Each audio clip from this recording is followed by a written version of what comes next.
गांव वाले आपको ऐसे ही मार देंगे। भलाई इसी में है चाचा कि सबको सब सच सच बता दो। चाचा ने बस इतना कहा कि सच जाना ही है तो कल रात मेरे साथ अंदर चलना है। वक्त के मुताबिक रात का अंधेरा घेरते ही महेश चाचा के साथ निकल पड़ा उस घर की ओर। वहां पहुंचते ही चाचा ने कहा, कुछ भी दिखे या कुछ भी हो जाए, बस शोर मत मचाना। घर के अंदर घुसकर चाचा ने आंगन में टिफिन खोलकर सारा खाना एक प्लेट में सजाया और फिर एक कमरे के सामने रखकर दरवाजे की ओर अपनी पीठ कर खड़े हो गए और महेश को भी वही करने का इशारा किया। उनके मुड़ते के साथ ही कमरे का दरवाजा खुला और प्लेट की सरकने की आवाज के साथ साथ दरवाजे के बंद होने की आवाज आई। जैसे ही दरवाजा बंद हुआ, महेश ने पलटकर उस दरवाजे को थपथपाना शुरू किया और जोर से चिल्लाने लगा, जो को भी हो तुम्हारा भांडा टूट चुका है, अंदर से बाहर निकलो नहीं तो दरवाजे को मैं तोड़ दूंगा। महेश की बार बार दरवाजे को खटखटाने और चिल्लाने के बाद भी जब किसी ने दरवाजा नहीं खोला तो उसने दरवाजे को धक्का दिया जिससे दरवाजा टूट गया।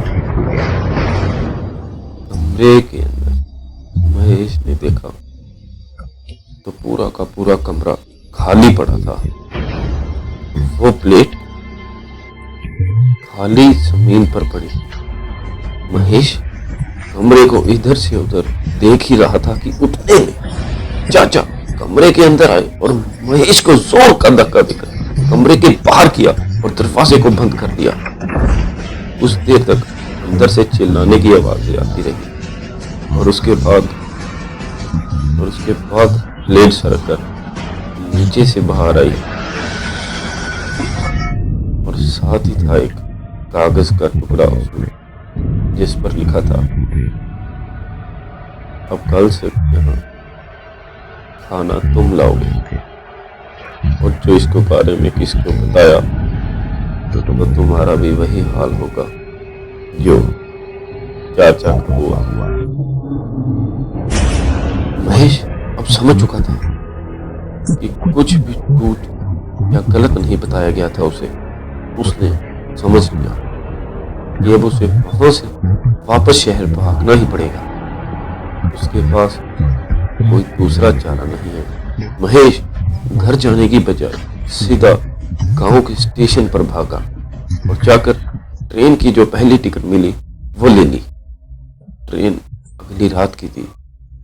सवेरे जब महेश उठा तो एक पल को मानना चाहता था कि जो कुछ भी हुआ वो एक सपना हो, लेकिन काश ऐसा होता।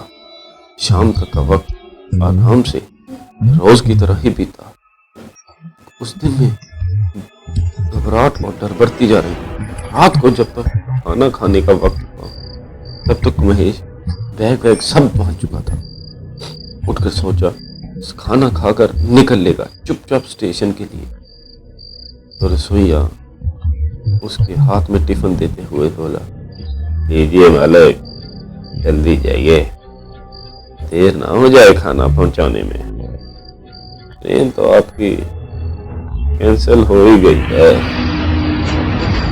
महेश तो जैसे बिजली का झटका लग गया ये सुनकर। उसने फोन के इंटरनेट पर चेक किया तो वाकई ट्रेन कैंसिल हो चुकी थी। उसने कहा, मतलब तुम्हें कैसे पता ये सब? सोया जरा सा मुस्कुराया और बोला, अरे आप ही तो कल आकर बोले थे कि खाना अब आप पहुंचाया करेंगे। तो बीच में ऐसे काम छोड़ के जा नहीं सकते ना। महेश को ये सुनकर और बड़ा झटका लगा। उसने जरा सा गुस्से से कहा, क्या बकवास कर रहे हो? मैं पहले ही ऐसा कब कहा तुमसे? रसोइये ने एक रगों में बहते खून जमाते वाली बात कही, चुपचाप वक्त पे खाना दे आइएगा, वरना आपके पिताजी भी सरपंच थे गांव के, बच वो भी नहीं पाए।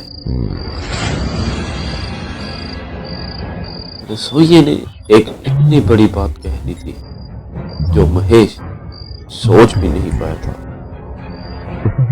और ऐसी ही डरावनी कहानियां चाहते हो तो चैनल को सब्सक्राइब करो और घंटी का निशान दबाओ।